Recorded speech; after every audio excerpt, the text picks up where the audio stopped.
Subscribe करें Hindi story box channel को और भी मज़ेदार कहानियाँ देखने के लिए और बेल आइकन को दबाना ना भूलें। एक गांव सुंदरपुर जहां रवि नाम का लड़का अपने माँ बाप के साथ रहता था।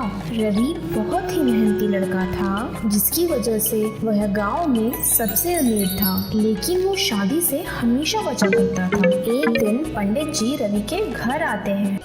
अरे बेटा रवि, इस बार जो मैं रिश्ता लाया हूँ उसे तुम मना नहीं कर पाओगे। वैसे पंडित जी, आप जो इससे पहले रिश्ते लाए थे उनके लिए भी कुछ आपने ऐसा ही कहा था।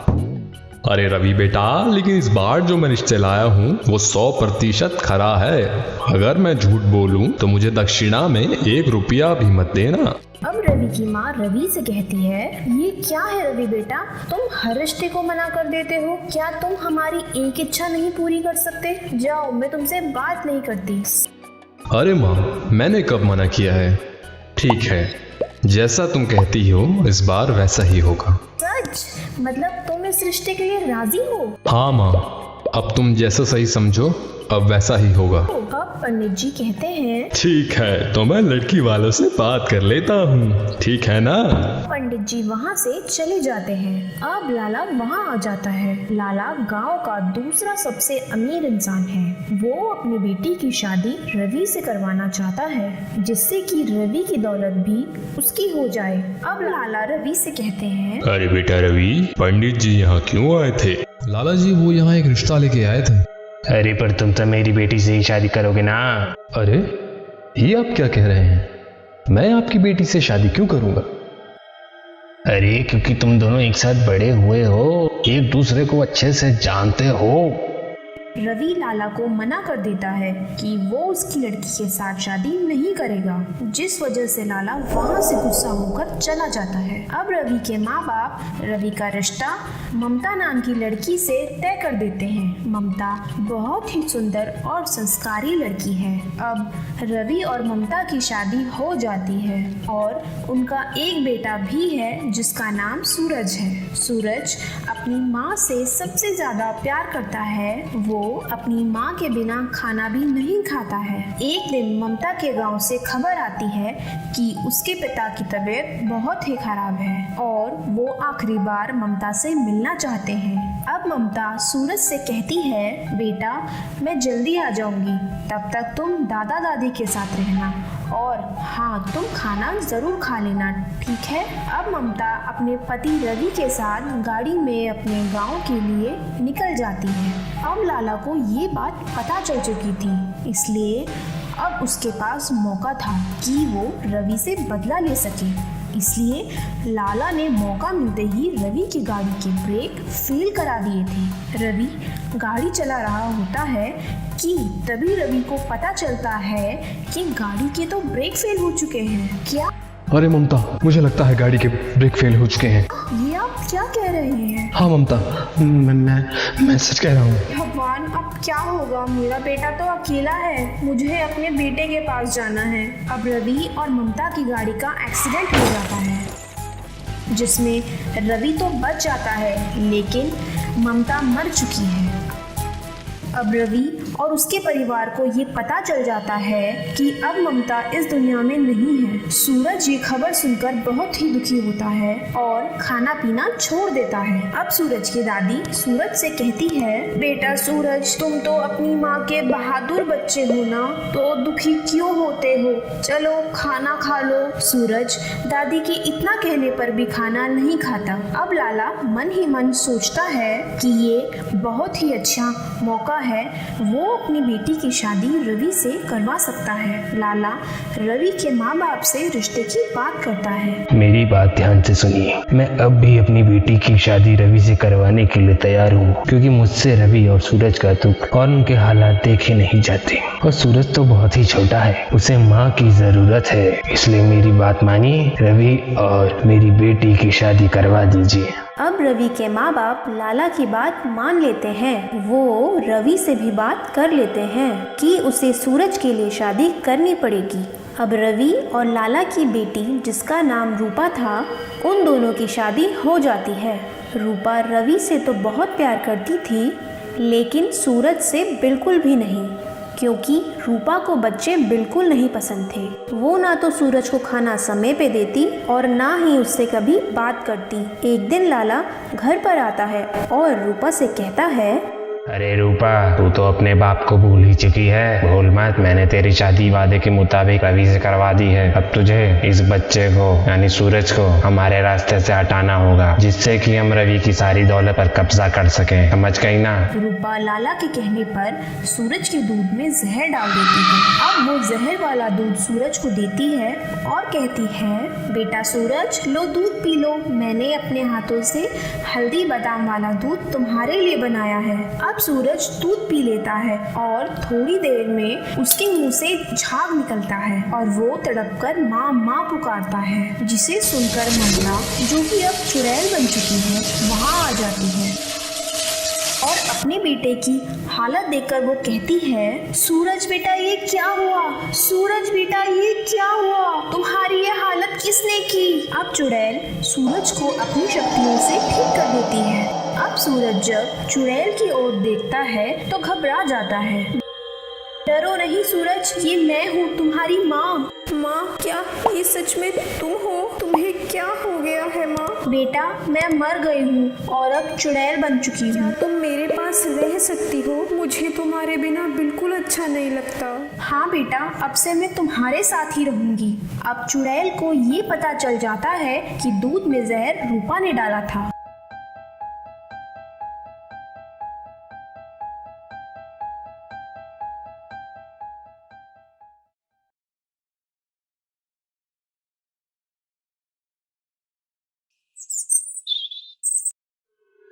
रूपा शीशे में देखकर तैयार हो रही होती है, तभी वो शीशे में देखकर चुड़ैल को डर जाती है।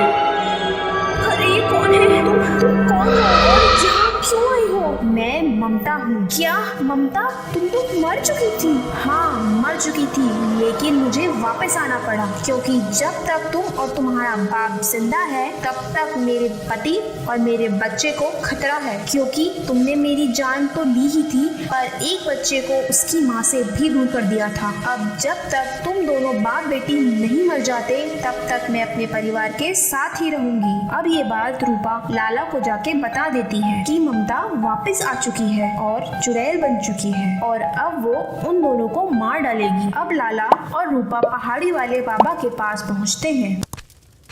जय माँ काली, जय माँ काली, जय माँ काली। बाबा, आज आपके पास एक फरियाद लेके आया हूँ। बोल लाला, क्या फरियाद लाया है? बाबा, मेरी बेटी के घर में एक चुड़ैल का साया है जो कि मुझे और मेरी बेटी को मारना चाहती है। मैं चाहता हूँ कि आप हमारे घर पे आएं और उस चुड़ैल को उस घर से निकाल दें। मैं तुम्हारे घर तो नहीं आ सकता क्योंकि मुझे माँ काली की पूजा करनी है, लेकिन तुम ये लाला पोटली ले जाओ और उस घर में रख दो जहाँ उस चुड़ैल का साया है, तो चुड़ैल वहाँ कदम भी नहीं रख सकती।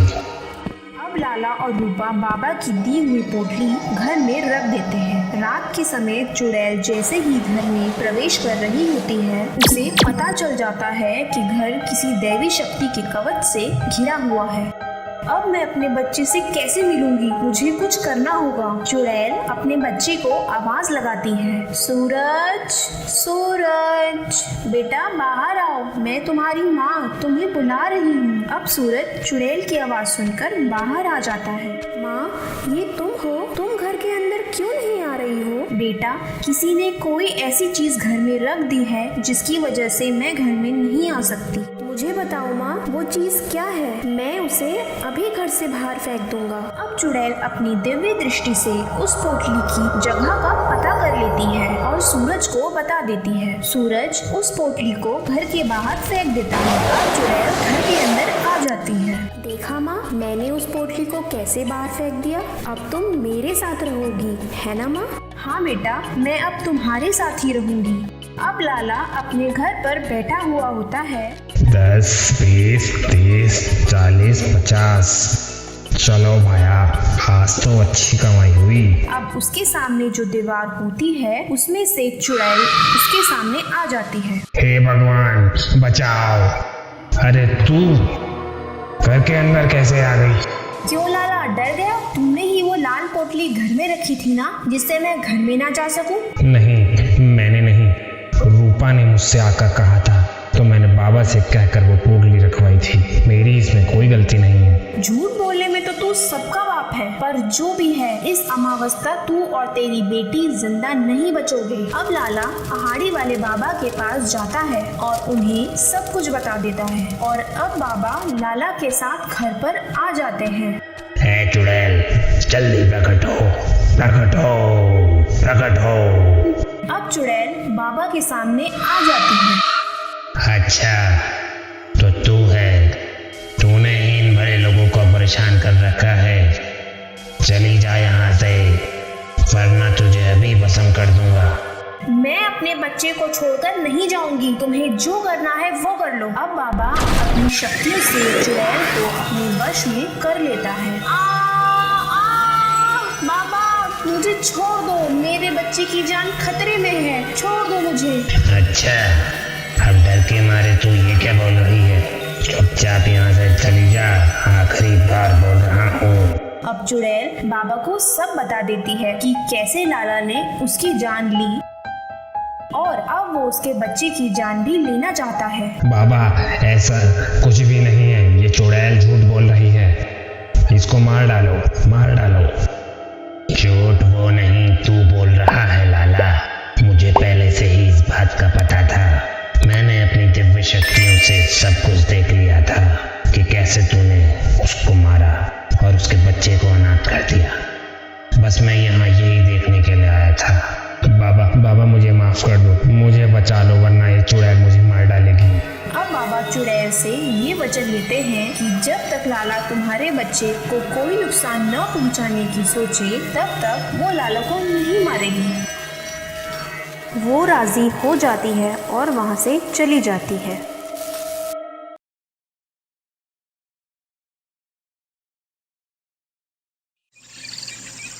इससे पहले आपने देखा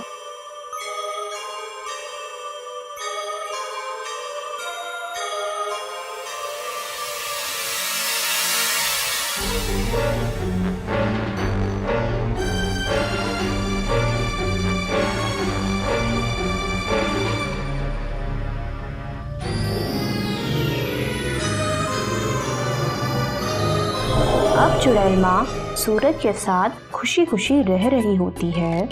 वो रोज स्कूल के लिए उसको तैयार करती और साथ ही स्कूल तक उसे छोड़कर भी आती है। सूरज के साथ चुड़ैल माँ हर जगह होती थी, चाहे वो कक्षा में हो या रास्ते में। लोग अक्सर सूरज को अपने आप से बातें करते हुए देखते थे। उससे जब भी कोई पूछता कि आखिर वो किससे बात कर रहा है, तो सूरज कहता, मैं तो अपनी माँ से बात कर रहा हूँ। गांव वालों में से किसी एक ने सूरज के पिता रवि को ये बात बता दी। अब रवि सूरज के पास आता है और कहता है, बेटा सूरज, कैसे हो तुम? काफी दिनों से देख रहा हूँ, बहुत खुश लग रहे हो। आखिर बात क्या है? पिताजी, माँ कहती है हमेशा खुश रहना चाहिए, इसलिए मैं अब हमेशा खुश रहता हूँ। क्या माँ कहती है? अच्छा, दादी माँ ने तुमसे ये सब कहा होगा। नहीं, दादी ने नहीं, मेरी माँ ने कहा है। कैसी बात कर रहे हो सूरज? तुम्हें पता है ना, तुम्हारी माँ अब इस दुनिया में नहीं है। नहीं पिताजी, मेरी माँ तो मेरे साथ ही रहती है। वो देखिए, अभी वो आपके सामने ही खड़ी है। रवि इधर उधर देखना शुरू कर देता है, पर उसे कोई दिखाई नहीं देता। अब वो वहां से चला जाता है। रवि अपनी माँ के पास आता है और कहता है, माँ, क्या तुम्हें नहीं लगता कि आजकल सूरज कुछ अजीब हरकतें करने लगा है? बेटा, मैं तो ये कब से देख रही हूँ। वो समझता है कि उसकी माँ भी जिंदा है और उसके साथ ही रहती है। तो आपने ये सब मुझे पहले क्यों नहीं बताया? लगता है मेरे बेटे को उसकी माँ के जाने का बहुत बड़ा सदमा लगा है। अरे बेटा, मैं तो तुझसे कब से बताना चाहती थी, लेकिन ममता के जाने के बाद तू ना तो किसी से कोई बात करता और ना ही किसी से मिलता तो मैं तुझे कैसे बताती। हाँ, मेरी ही गलती है जो मैं केवल अपने बारे में ही सोच रहा था। लेकिन अब से मैं अपने बेटे का ध्यान खुद रखूंगा और उसे उसकी माँ की कमी कभी महसूस नहीं होने दूंगा। अब अगले ही दिन से रवि सूरज को खुद तैयार करता है। ये सब चुड़ैल माँ देख रही होती है और मन ही मन में खुश हो रही होती है और कहती है, आखिरकार रवि, तुम अब अपनी जिम्मेदारियां समझने लगे हो। अगर ऐसे ही तुम हमारे बेटे का ख्याल रखोगे तो मुझे जल्द ही मुक्ति मिल जाएगी। रवि सूरज को उसके स्कूल छोड़ने जाता है, पर वो ये देखता है कि सूरज रास्ते में और बस में अपने आप से ही बात कर रहा होता है। ये सब रवि देखकर सोच में बच जाता है और वो ये सोचता है, लगता है मुझे सूरज से बात करनी ही पड़ेगी कि आखिर उसे हुआ क्या है। अब रवि घर पर आने के बाद सूरज से पूछता है कि आखिरकार वो अपने आप से बातें क्यों करता है, पर सूरज हमेशा की तरह कहता है कि वो अपनी माँ से बात कर रहा है। रवि अब अपने फैमिली डॉक्टर को ये बात फोन पर बताता है। डॉक्टर रवि से कहता है, रवि, तुम सूरज की चिंता मत करो, मैं कल ही घर पर आकर उसका चेकअप कर लेता हूँ। अब डॉक्टर रवि के घर आते हैं और सूरज से मिलते हैं। बेटा सूरज, कैसे हो? बहुत खुश लग रहे हो। Very good. डॉक्टर सूरज से काफी बातें करता है। अब वो रवि से आकर मिलता है और कहता है कि सूरज को हॉस्पिटल भर्ती करना होगा जिससे कि वो जल्द से जल्द ठीक हो सके। डॉक्टर रवि को ये बताता है कि सूरज के दिमाग पर उसकी माँ की मौत का सदमा हावी हो चुका है, जिस वजह से उसे ऐसा लगता है कि उसकी माँ अभी भी जिंदा है और उसे बातें कर रही है। रवि डॉक्टर की बात मान लेता है। ये सब बातें चुड़ैल माँ सुन रही होती है। अब सूरज को हॉस्पिटल में एडमिट कर दिया जाता है, पर वहाँ डॉक्टर उसे शॉक ट्रीटमेंट दे रहे होते हैं कि वो माँ माँ चिल्लाता है कि तभी चुड़ैल माँ वहाँ आ जाती है।